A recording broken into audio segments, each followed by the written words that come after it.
all these topics we will see. First, I am going to share my screen.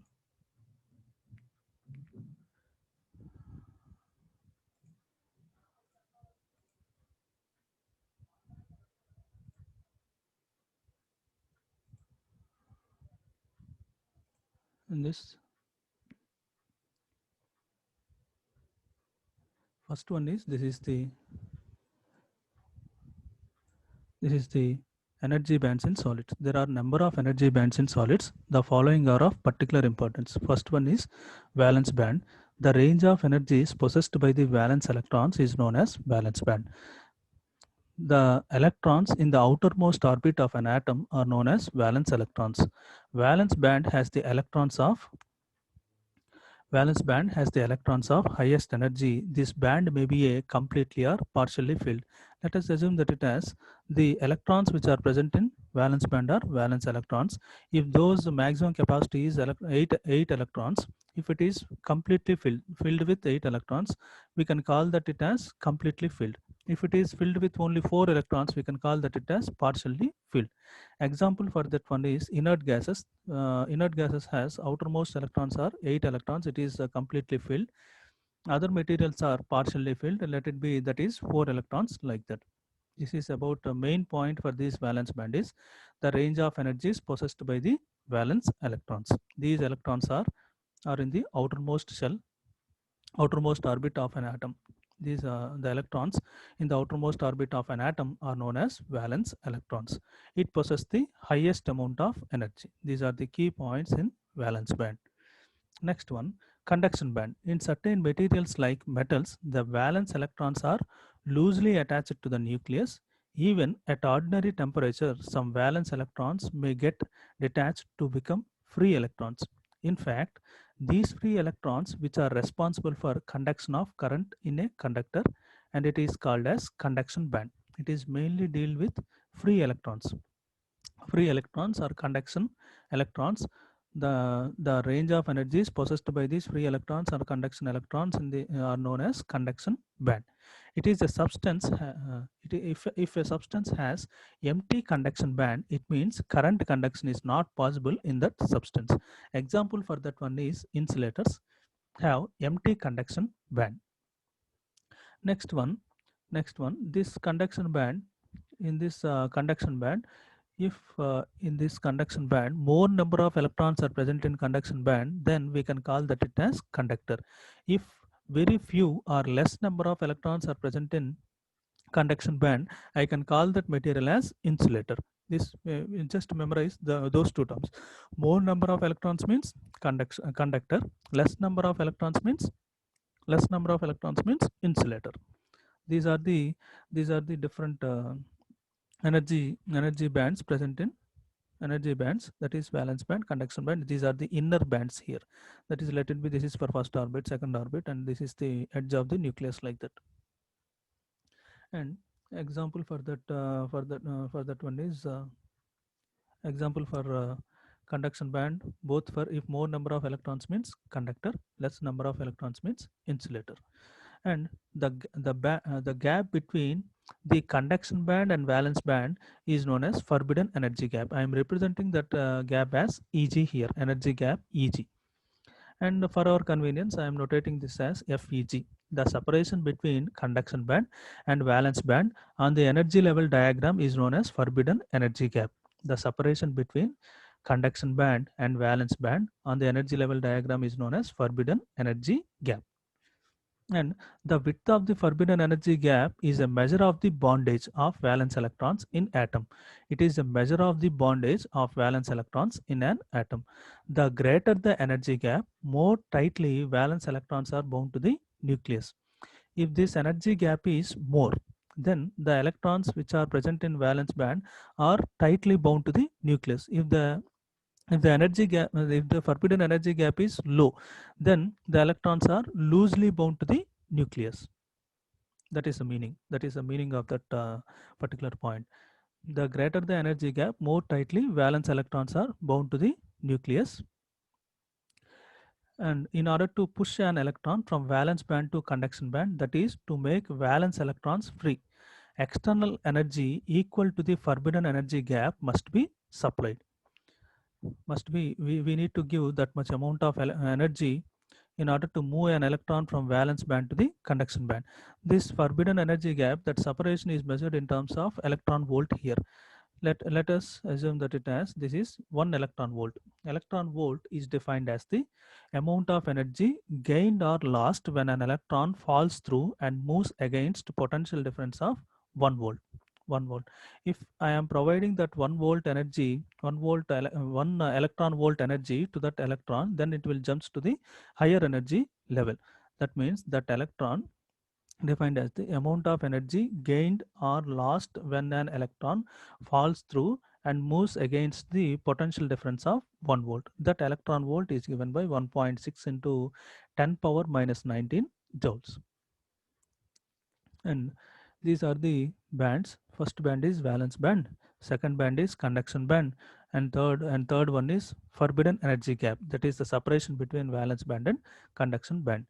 By using these three bands, we are dividing the materials into three types here. That is classification of solids and energy bands. The behavior of solids as regards their electrical conductivity can be as regards their electrical conductivity can be explained in terms of energy bands. First one is insulator.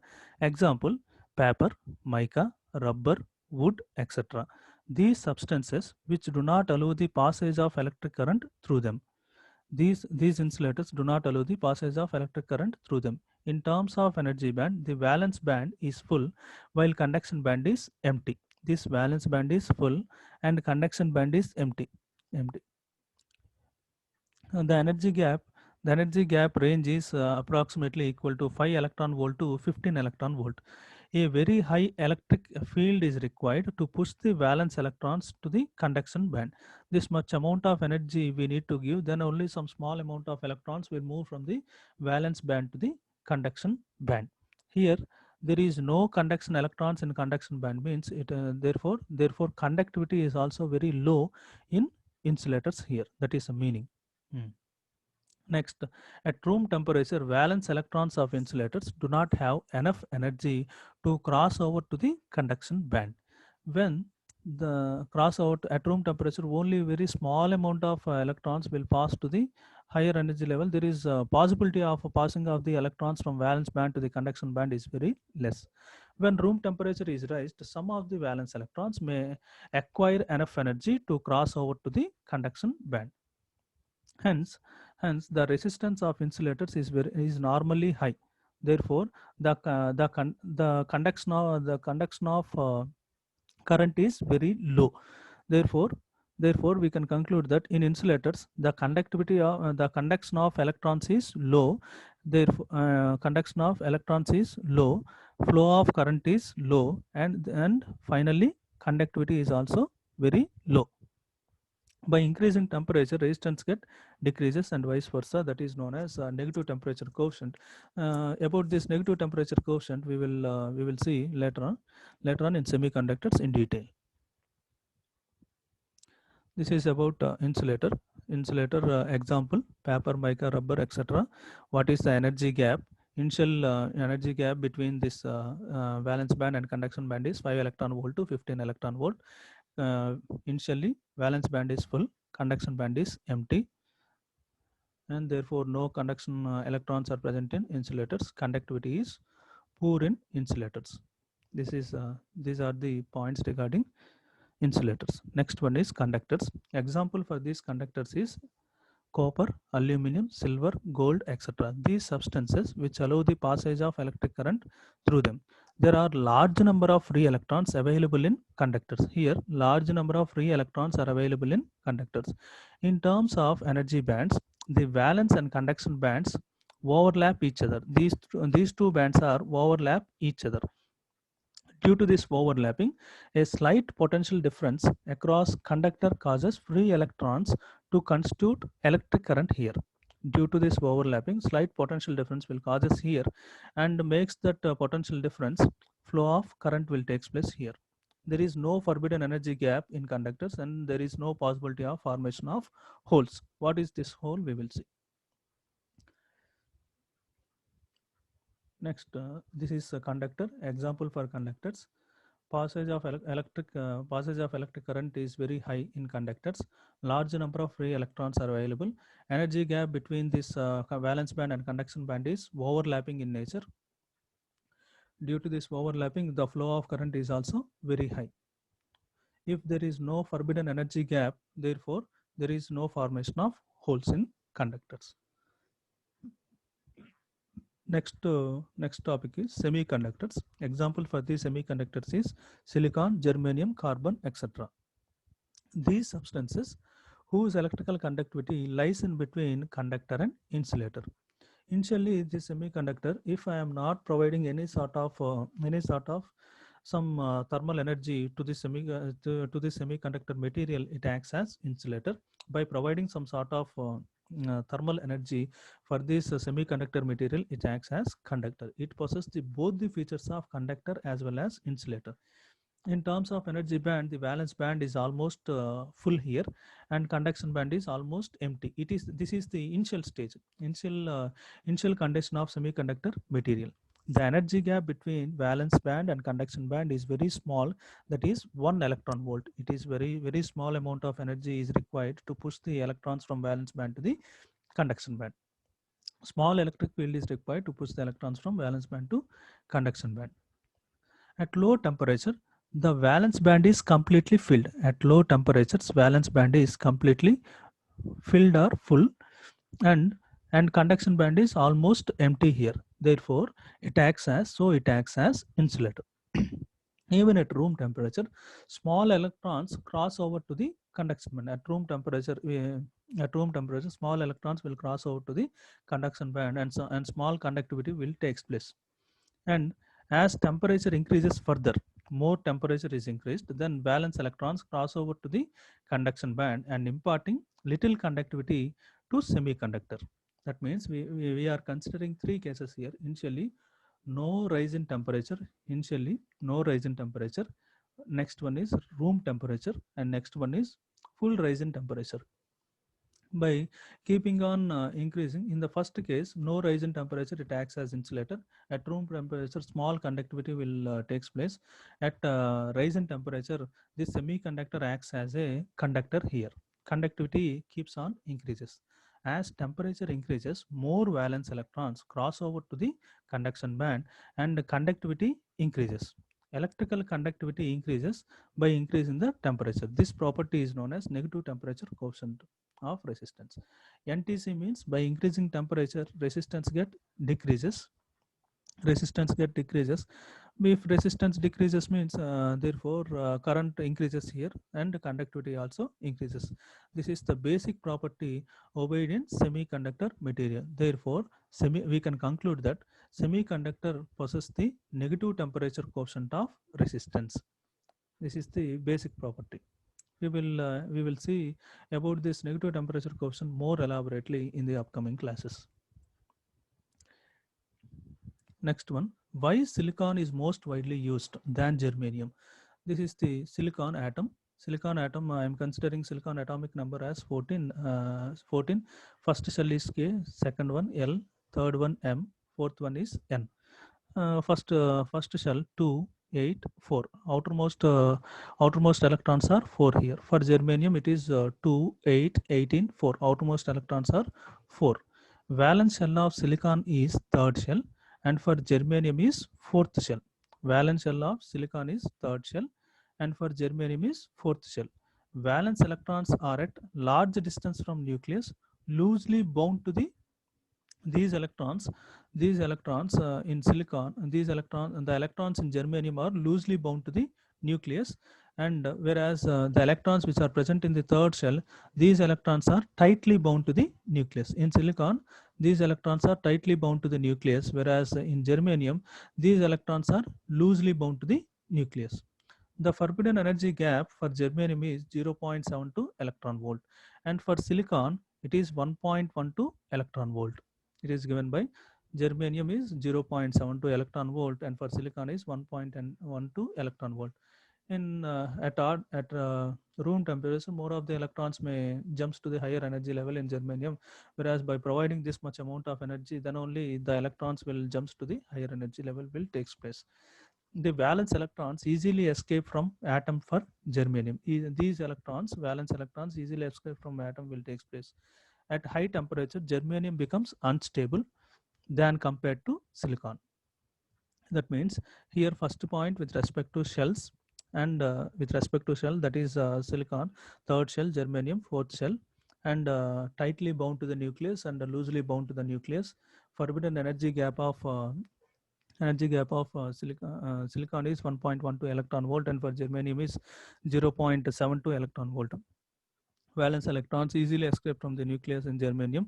And stability, with respect to the stability, the silicon is more stable when compared to the germanium. These are the points regarding. Therefore, the silicon is most widely used than germanium, and silicon is abundantly available in nature. This is also another major factor we need to consider. These are the points why silicon is most widely used. That is about regarding shell levels, regarding forbidden energy gap levels, and regarding stability of the both the components by considering the stability levels. And the basic difference between these semiconductors are of two types. First one is intrinsic semiconductor material, and second one is extrinsic semiconductor material. Intrinsic is a pure form of semiconductor. Extrinsic is a impure form of semiconductor. Why we are calling this as pure form of semiconductor means there is no doping, there is no adding of impurities to the semiconductor material. Therefore, we can call this as intrinsic semiconductor material. We can call this as pure form of semiconductor material. We are not adding any sort of external doping agent or external impurity to the semiconductor material, is known as intrinsic semiconductor material. If I am adding any sort of external agent or impurity to the semiconductor material, I can call this semiconductor as extrinsic semiconductor material. It is a impure form of semiconductor material. This is the impure form of semiconductor material. The again this extrinsic semiconductor materials are of two types, that is p type and n type semiconductor material. We will see for the time being sake, we will compare these two, what is intrinsic semiconductor material and what is extrinsic semiconductor material, and comparison between p type and n type semiconductor material.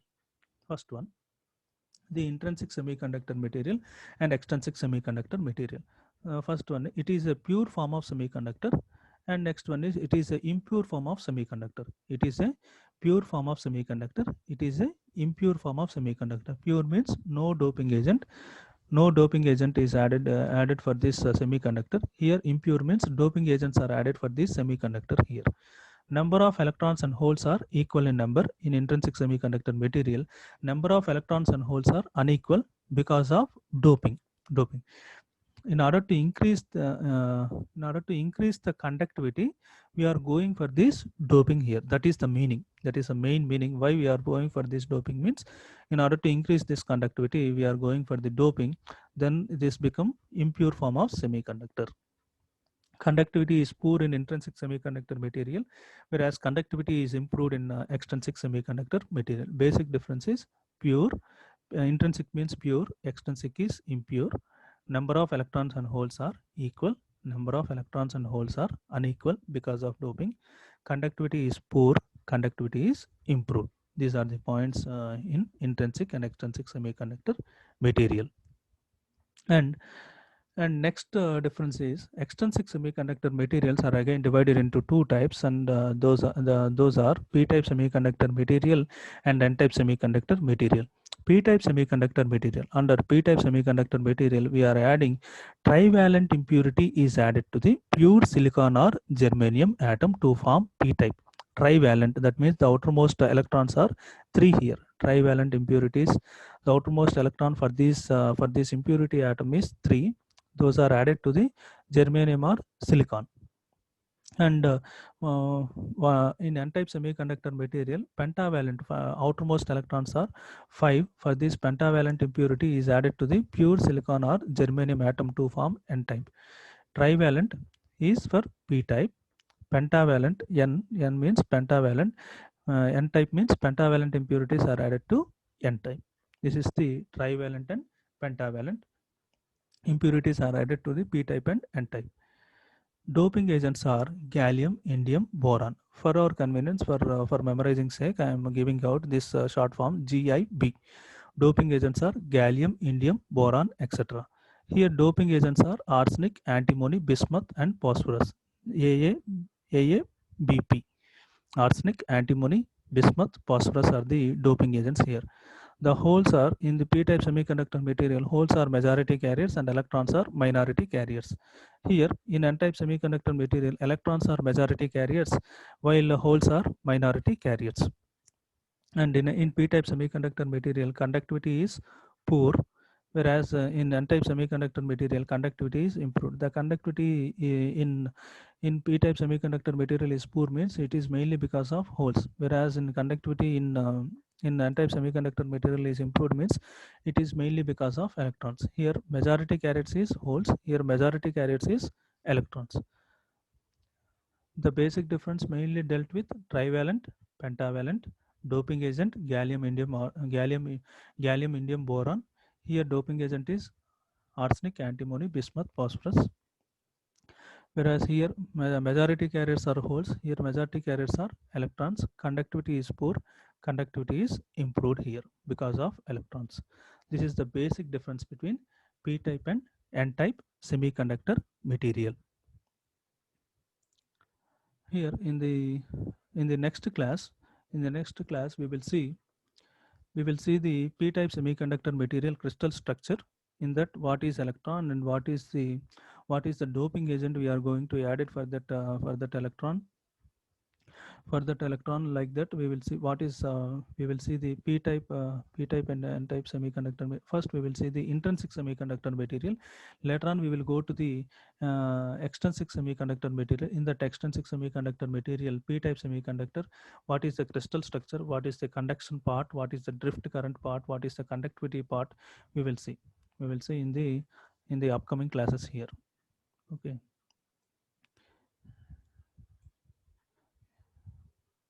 Is there these are the topics we have covered for the today's class. First one, energy bands in solids, valence band, conduction band, forbidden energy gap, what is electron volt, and with respect to the classification of solids and energy bands, that is how the energy bands will look like in insulators, how the energy bands will look like in conductors, semiconductors, why silicon is most widely used than germanium. Next one is basic difference between semiconductors, that is intrinsic and extrinsic semiconductor material. Again, extrinsic semiconductor material are divided into two types, that is p-type and n-type. Comparison between intrinsic and extrinsic semiconductor materials. Comparison between p-type and n-type semiconductor materials. Please go through again this topic in the material we have provided, as well as in